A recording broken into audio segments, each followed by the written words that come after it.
Mrs. Mooney feeling? She's all right. And how was your No, evening? you cannot have a raise. How did you know I was going to ask for a raise? Mrs. Carmichael, when you come in here on time and inquire about my health and my wife's health, you obviously aren't aiming for a cut in your salary. Please get to work. Mr. Mooney, I've been working here a long time now, and it seems as though everybody in this bank has gotten a raise except me. True. Well, Mr. Mooney, I realize I haven't been a very efficient secretary, True. and I am almost always late. True. And I do take a little too long on my coffee breaks. True. And I'm not a very good typist. True. But, Mr. Mooney, you're not going to give me a raise, are you? True. Why won't you? Because, as you just said, you're not efficient, you're always late, you take too long for your coffee breaks, and you are not a good typist. Yeah, but you can't think of one single reason on your own. Mrs. Carmichael, we have a very busy day ahead of us. Please get to work.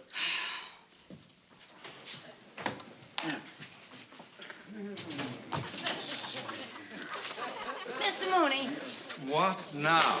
I think you are taking a very unappreciative attitude after all I've done for this bank. Just what have you done for this bank?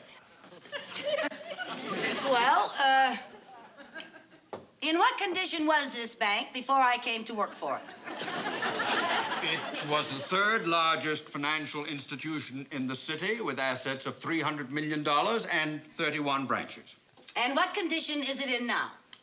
It is the third largest financial institution in the city with assets of $300 million and 31 branches. You see, I haven't heard it one bit.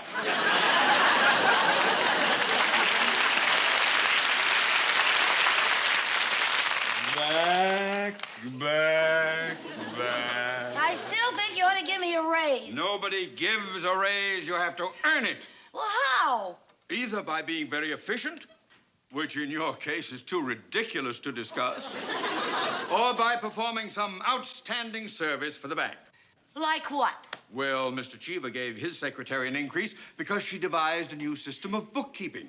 She also suggested an advertising slogan for the bank. She also wears a sweater 2 sizes too small. Mrs. Carmichael, this is no time to be facetious. Now let me give you a word of advice. Remember, the laborer is worthy of his hire. The climb up the ladder of success is not easy. How do you suppose I got where I am today? You married the boss's daughter. I did not. She was his niece. I work very hard to maintain my position here. I work extra hours. For example, today I am having lunch in my office, so I can be here for an appointment with an important client. To get ahead, you have to work. Now, you think about that, Mrs. Carmichael. Mr. Mooney, What? I'm going to take 10 more minutes on my coffee break, and just think about that. You are impossible!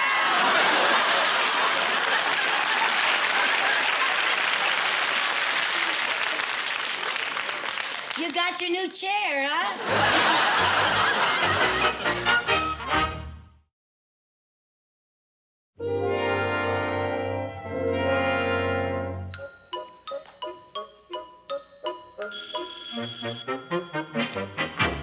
Mooney speaking. Oh, yes, Mr. Cheever. Yes, I'm expecting Mr. Leonard any time, sir. Well, I know he's a very important client of ours, sir, but I've never met him personally. He did.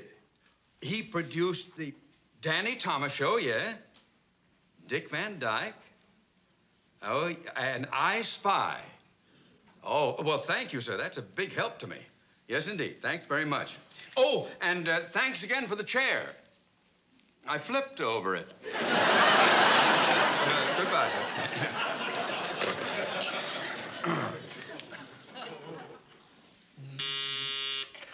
Yes? Mr. Sheldon Leonard is here to see you, sir. I'm expecting him. Send him in, please.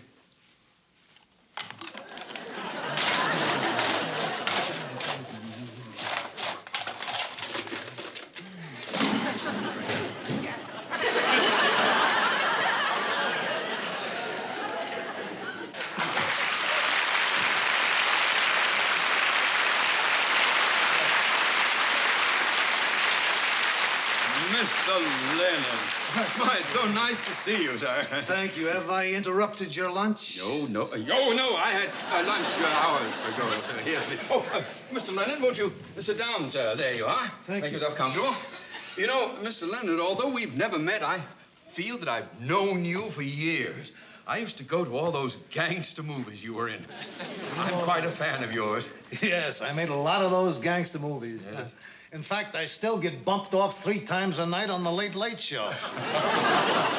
Well, you were so believable as a gangster. Maybe I was too believable. Every time I stepped out of the house, the cops arrested me. Well, now, surely you explained to them who you were. Well, yes, I did, but from force of habit, I'd say it like this. I'd say, all right, get your hands off of me, copper, or you'll wind up in a cement kimona.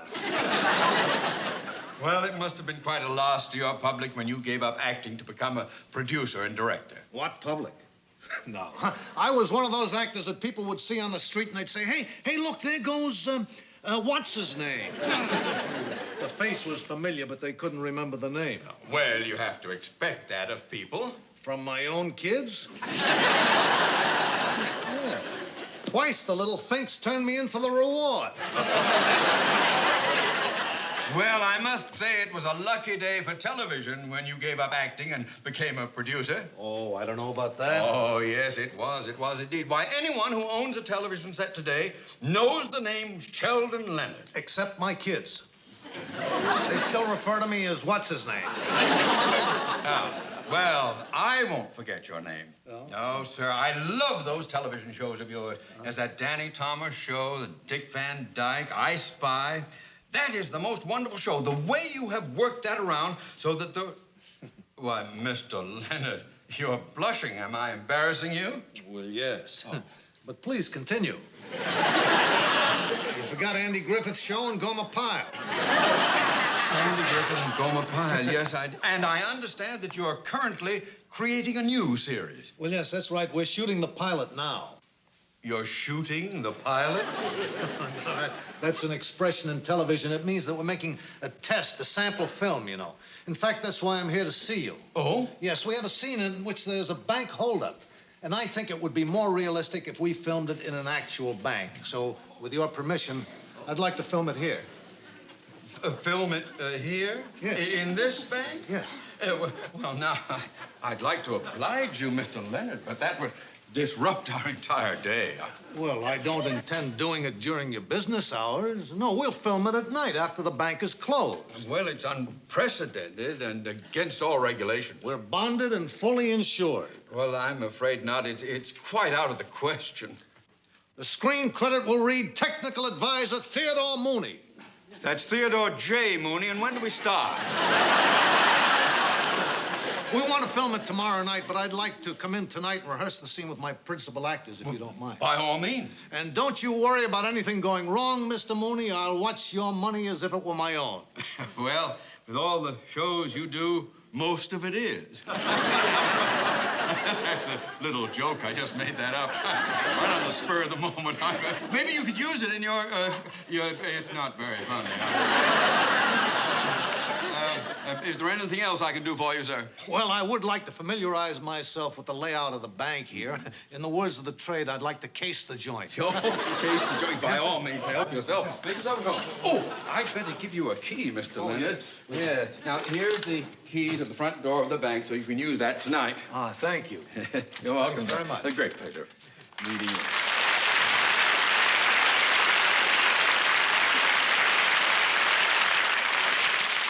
Technical Advisor, Theodore J. Mooney.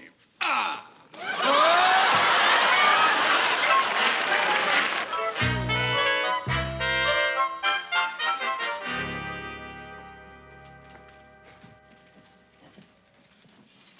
Uh-oh. The bank's kind of busy. Give me your check, Mary Jane. I'll have it cash for you so you won't have to wait in line. Okay, thanks. Would you like the bills in any particular denomination? Well, I'd like it in tens, but it's only for $5. This'll only take a minute. Maggie, when you get a chance. What's the matter? Shh. What's the matter? Shh. The bank is gonna be held up. Hold up. How do you know? That man behind us is a gangster. A gangster. Yeah, look. No, don't look. I don't want him to get suspicious. Now you can look. Don't look so long. Lucy, how do you know he's a gangster? Shh, because I recognize his face. Just look at him. Don't look. Well, are you sure he's a gangster? Of course I'm sure. Why, he's probably one of the 10 most wanted crooks in the whole country. Doesn't he look like a crook to you? Don't look. You know something? I think I saw his picture in the post office. Boy, he's got a criminal face if I ever saw one. With those beady eyes, that thin, cruel lips, and that low-slung forehead. And look at that receding chin. He hasn't got a receding chin. Shh. He probably had a chin job. We better call the police. Hey, we can't call the police. He hasn't done anything yet. I'm going over and see if I can hear what he's saying.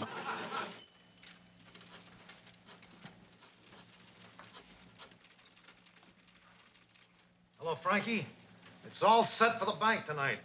Yep, it's a perfect setup. Have the boys here at 8 o'clock.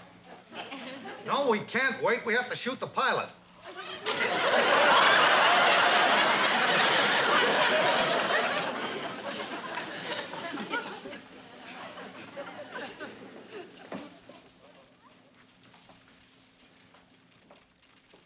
I was right. He is going to rob the bank tonight. Not only that, he's going to make his escape in a stolen airplane. How do you know? He just said he was going to shoot the pilot. Let's call the police. No, now, wait a minute. We don't have any evidence. Well, you said he was going to rob the bank tonight. Yeah. And I'm going to be right here when he does. Lucy, you're crazy. No, I'm not. The minute he starts robbing this bank, I'm going to catch him red-handed. You better tell Mr. Mooney. I will not. There's probably a reward out for that crook. Mr. Mooney's the type who would keep it. Besides, this is my chance to do something for the bank so I can earn my raise. There's got to be an easier way to get a raise. Well, there is, but I'm not the type to wear a sweater 2 sizes too small. Now, listen. This is what we're gonna do. We? Yes, we. Now, listen.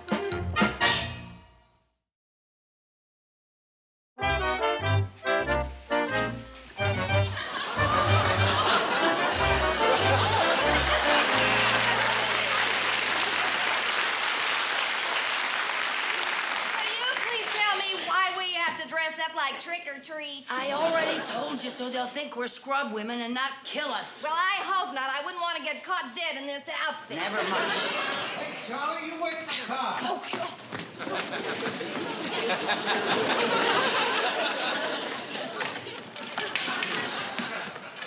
Okay, fellas, come on.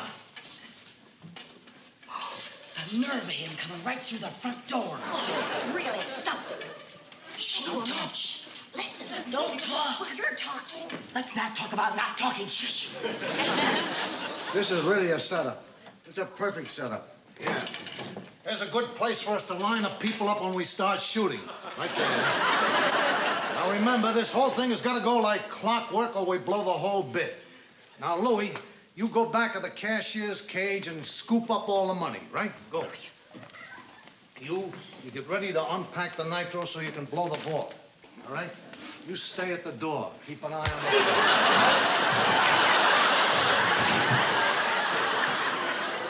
We can... Louie. Hey, Louie. Now, where did he get to? What's the matter, boss? Louie disappeared. Go get him, will you? You bet. Now, I want you to remember that you got to keep an eye on this door all the time. You can shoot through here. You should shoot him right through there. That's pretty good. Harry. Hey, Harry. Harry, Louie. Where did they get to? Everybody is disappearing here. Go find them, will you? Okay, I'll get him. Bring him on. I got to talk.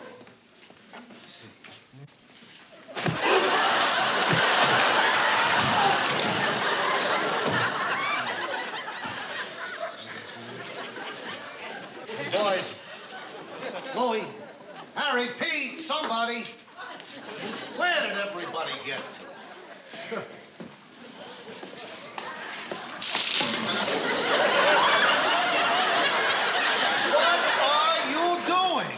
Oh, excuse me. I thought we was here No, we wasn't here alone. How?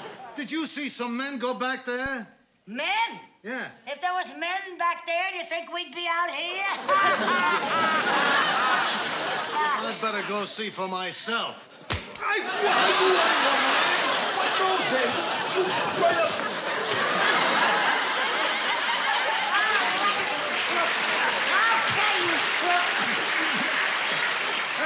Hold him now. I got him. Now, don't you move or we'll let you have it. What are you talking You're about? gonna rob this bank, you dirty crook. I am not robbing anything. I'm going to shoot a pilot. That's murder. That's even worse than robbery. Look, ladies, let me explain. This is a mistake. I'm not a crook. Never mind. I know a crook when I see one, and I've seen your face 1,000 times. Yeah, of course you have. I'm what's his name? Got me so confused now, even I can't remember. Somebody's coming. Oh, maybe another member of his gang. Yeah, hold him there now. Now, look, lady. Quiet.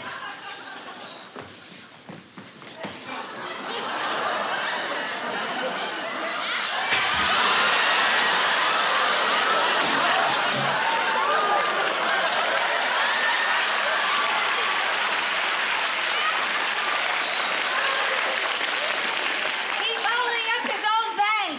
What are you talking about? What's going on here? Mr. Mooney, he was robbing your bank. Oh, he's not doing anything of He's the a kind. big crook, boy. Get your hands We off. got him. Come on, get your hands off here. You don't know what you're talking about. Oh, I don't know what you're talking He's about. got a whole bunch of men here. Oh, He was be robbing quiet. the bank. Oh, You're my. making a big mistake. You're making a mistake. Oh, You mean he's not here to rob the of bank? course not. I'm terribly sorry. Now, what happened? I don't know. All the years I've been in the business, I never had to fight any gangsters as tough as these two broads. Well, who are you? What are you doing here? I'm rehearsing a new television series here. A television series. Yes, he's the well-known actor-producer. Actor. Oh, of course. Oh, I should have recognized you. Why, well, whatchamacallhim? What's his name? He's Sheldon Leonard. Hey, Sheldon Leonard. Oh, Mr. Leonard. Oh, I feel so embarrassed. I'm terribly sorry. Come on, Mary Jane, let's get out of here. I'm sorry. Just a moment, you two. Just a moment. I want to know what's going on around here.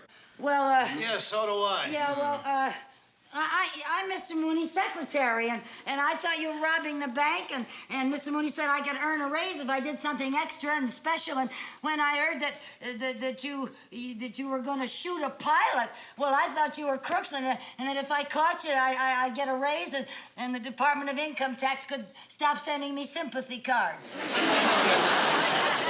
What's she say?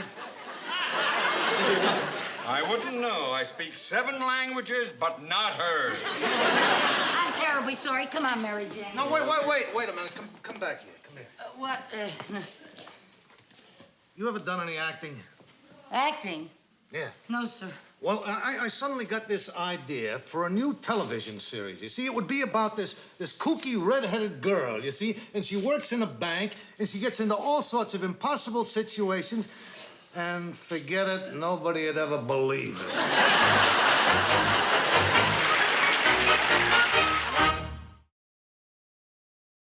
The Lucy Show.